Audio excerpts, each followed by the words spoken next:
As we continue our discussion of the selection process, we now turn our attention to the interview.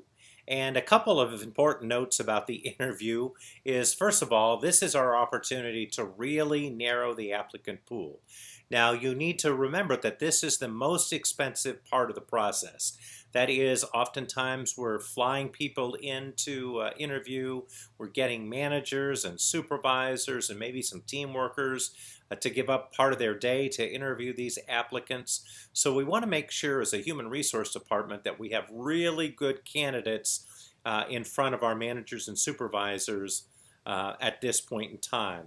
And let me just put a side note here. If you're an HR professional, you really want to make sure that you're doing this part well.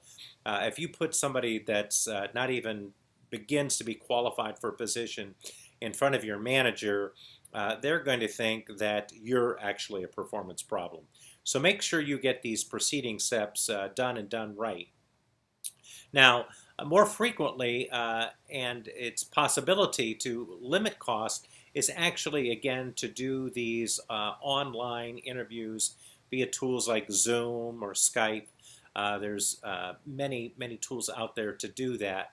But this can be a good to save everybody a little bit of time with that process. But ultimately, at some point, if you can, you'd like to get these folks to interview with you face to face. A couple of notes with regards to the evaluation of the interview. Quite honestly, they're not very good. They have a low validity of actually predicting good candidates. I want you to hear that again. Interviews have a low validity of picking good candidates.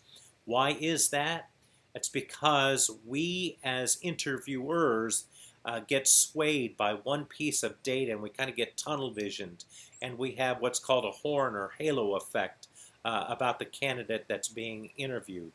I like to tell people working with me, don't even make your first impression till the end of the interview. Know that your mind will want to do this, that your biases will want to kick in. Try to hold those off. Tell yourself not to make that first impression till the end of the interview.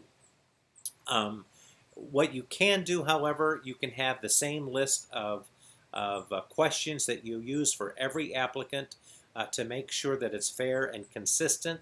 And by the way, this is greatly going to minimize your exposure to discrimination lawsuits. If you have one person, who got asked 10 questions, and then another person was asked 30 questions, they're going to say, well, you were biased and you had a particular favoritism toward one class over the other. Again, stick to some just basic questions. Make these interviews not too long to get the best data out of them. And we're going to be talking a little bit more about interviews when we get into Chapter 9.